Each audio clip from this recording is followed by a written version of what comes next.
Ya, Budian, seperti apa tentunya pergerakan rupiah sepekan ini hingga sore ini, Budian? Sore, Mbak Elisa. Ya memang kita lihat pergerakan rupiah cenderung menguat ya, sejalan dengan pergerakan mata uang di emerging market juga cenderung menguat karena ada sentimen global yang membaik. Di sisi lain dari domestik juga kita melihat ada beberapa indikator ekonomi yang menunjukkan perbaikan. Baik, kalau kita juga lihat ini kemarin rupiah berhasil melanjutkan penguatannya, Budian. Ini apa tentunya sebenarnya pemicu penguatan rupiah kemarin? Memang pemicu utamanya terutama adalah dari sisi faktor globalnya. Jadi seperti kita tahu angka inflasi yang ditunggu-tunggu kemarin ya angka inflasi Amerika yang ditunggu-tunggu kemarin itu menunjukkan kenaikan sebenarnya di atas ekspektasi pasar. Namun kita lihat dari pergerakan USD yield itu justru menunjukkan penurunan. Artinya apa? Artinya sepertinya pasar sudah mulai percaya kalau tekanan inflasi di Amerika ini sifatnya lebih transitori atau sementara.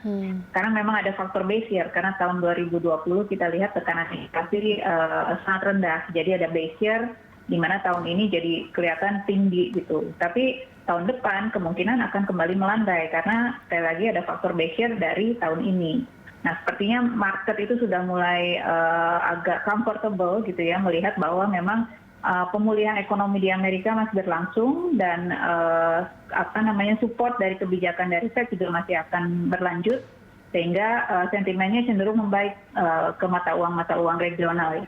Oke, nah dengan sentimen The Fed global dan juga dengan rapat Dewan Gubernur BI, Anda melihat bagaimana prospek rupiah pekan depan, Budian?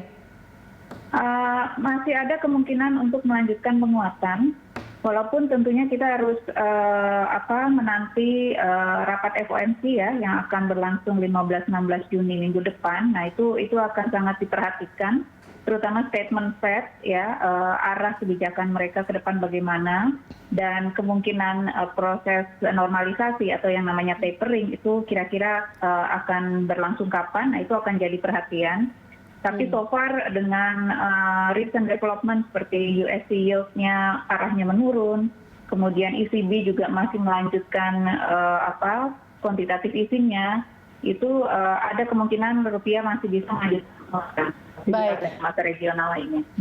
Nah, dengan kalau kita lihat pengaruh keputusan atau bagaimana tentunya pengaruh keputusan The Fed dan RDG BI bagi arus modal asing ke Indonesia, Budian?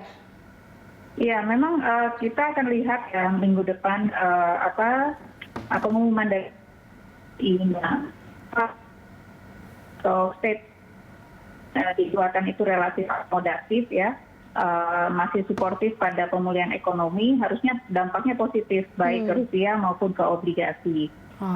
Dari sisi Bank Indonesia sendiri kami memperkirakan suku bunga masih akan dipertahankan di level sekarang di 3,5%, sehingga cenderung masih akan sangat akomodatif bagi pemulihan ekonomi Indonesia terutama ke depan.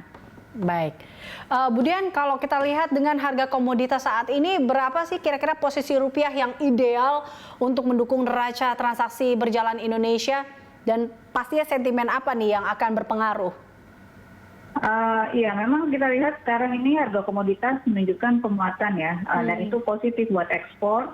Sehingga kita lihat di beberapa bulan belakangan ini cenderung kita melihat surplus yang cukup besar di neraca dagang.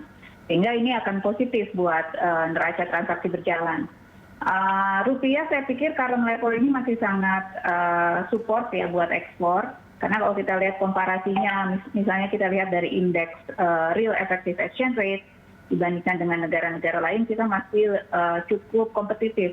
Terutama dari tekanan inflasi yang juga masih rendah, itu juga masih akan mendukung daya saing mata uang kita terhadap produk ekspor. Baik, terakhir Budian, untuk Senin besok rupiah akan bergerak di rentan berapa? Kemungkinan menurut perkiraan kami bisa jadi bergerak di kisaran 14.100 sampai dengan 14.250 ya. Baik, baik. Terima kasih Budian tentunya untuk informasi dan juga analisisnya. Pemirsa, demikian Dian Ayu Justina, Head of Macro Research Bank Mandiri.